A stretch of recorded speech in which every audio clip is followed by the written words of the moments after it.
my countrymen, we are here again in a meeting which will be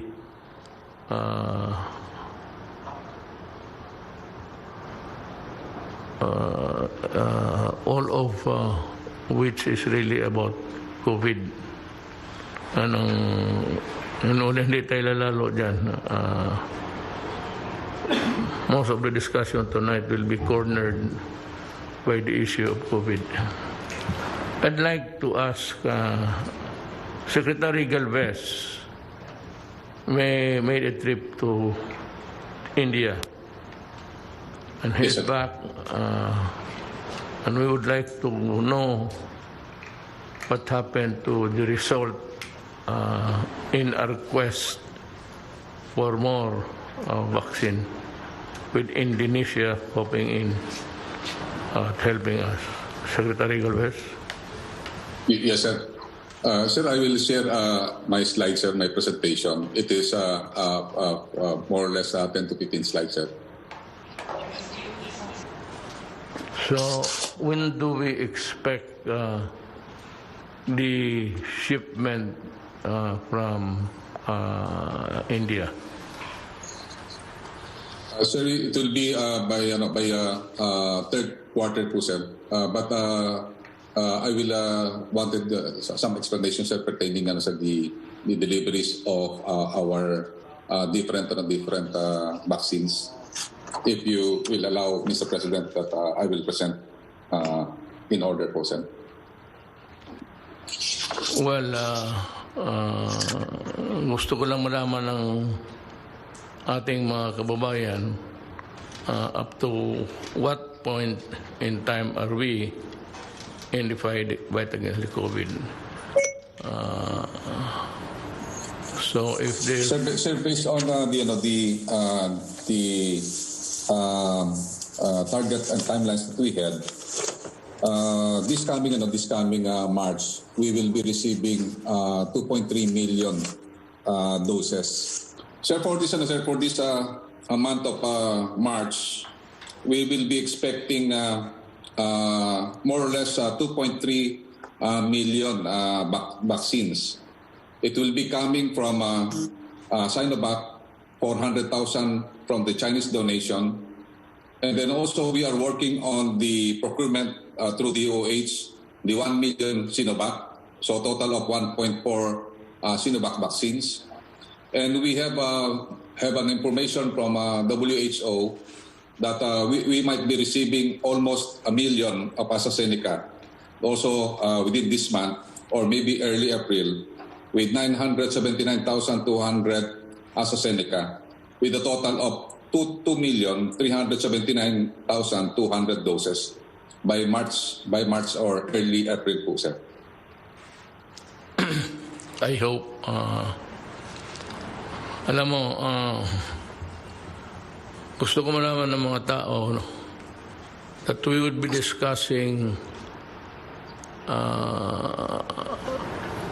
the time and the actual inoculation of the rest of the Filipinos. Mabutit pa't sabihin ko na sa inyo ngayon, yung araw na to, including those who are really hurrying you up and criticizing government. Sinabi ko na nga if they want to join the lady, they can negotiate, and I will honor it if they can have a vaccine sufficient for our need. Mga kababayan ko, hanggang ngayon, wala pa tayong sobra. Ibig sabihin, walang dumating except those donated. Yung ginawang donasyon lang ng China pati sa WHO. Walang bayad yun. Si Secretary Galvez pumunta ng India at maroon siyang negotiation. He says that it was a very good one and we can expect delivery in weeks. Ganito ang tanong ko, kasi talagang apurado ang lahat naman. Meron tayo nandyan ngayon intended sa pangalawang injection, kasi dalawa yan eh. The booster would follow in so many days. Yan hindi pa nagagamit kasi ang second booster, ang problema niyan, madali yan sabihin. How about those needing already the second dose? There's a problem there. Sabihin mo, gamitin na muna para sa first dose na hindi pa na bakunahan. Well, that's good. But the problem is, the second dose would come from the future deliveries. Okay yan. Ang problema, ang next problem is, baka hindi dumating. Ano ngayon ang on time? I'm sure that everybody, especially the World Health Organization, must know our quandary na gagamitin natin. We assume that the 525,000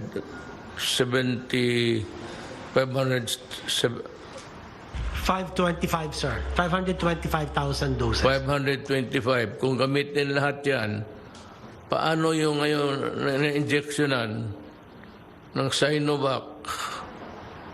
Kasi ito man ang pinakamarami. Kung kailangan nila in the interim between the period of the delivery of the vaccines and the due date of the second inoculation, second vaccination. There's a problem there. Yes, you can. Magandang gabi po, Mr. President, Senator Bongo, Chair of the Committee on Health, and Yusek Bernie Flores, and all the IETF members. Sir, yung pong sa Sinovac, talagang nakatabi na po yung second dose. For the simple reason that the interval between the first and the second dose is only 28 days.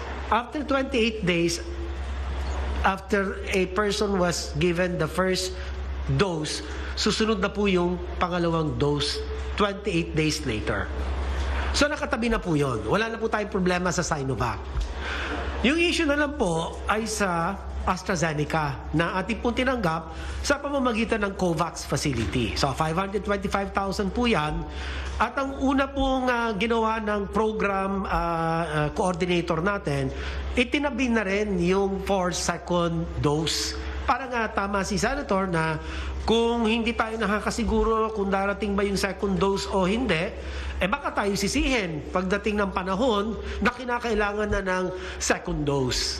Ngayon po, ang time interval, yung pagitan ng first dose sa AstraZeneca at sa pangalawang dose is 12 weeks, 3 months po. Palagay naman natin, and according to the WHO country representative, he will write a letter to reassure us that the next batch will really come. And from there, we will use the second dose. So baka dumating po, hindi lang makapagbigay ng definite date, but could be anywhere from last week of March to about first week of April. So in that light, pwede ho natin gamitin na yung lahat ng 525,000 AstraZeneca vaccines as first dose. So we give more. We provide partial protection to a lot more healthcare workers. Let me zero in. Ganito yan eh. How about those na mabakunahan na ang second dose is due date maybe next week? Kasi wala naman yung tali na sabay-sabay. That argument would only hold true if yung first dose sabay sila mag-second dose. Ang problema, yung naturo ka na at kailangan na nila ng second dose. Yun ang the second dose is critical here. If I may, Mr. President, yung pong sa Sinovac, wala na po tayong problema kasi talagang meron second dose na nakatabi. We already programmed it in such a way that they will receive their second dose 28 days post first dose inoculation po. Because kahit na may nauna, say kung March 5, may 1,000, March 6 may 2,000, March 7 may 20,000 na nabigyan ng first dose ng AstraZeneca, you will count 12 weeks after the first dose. And there's a huge time difference for the AstraZeneca between the first and the second dose per the protocol. Yun po yung indication ng AstraZeneca. Hindi po naman kasi lahat ng mga bakuna pare-pareho, sir. Yung Sinovac, kailangan 28 days, turo ka, second dose, sir. Sa AstraZeneca po, 12 weeks. Ngayon, bakit po maganda na gamitin na lahat yung 525,000 as first dose so we can cover more healthcare workers and frontliners? And ma-resolve din po natin yung problema ng AstraZeneca na short shelf life. Ibig sabihin, sir, after 3 months, expired na yung bakuna. So by giving it, sir, as first dose, we solve that problem as well. Okay. Yes, sir. Magandang yung solution. I said we go back to the same predicament of the delivery on time. So kung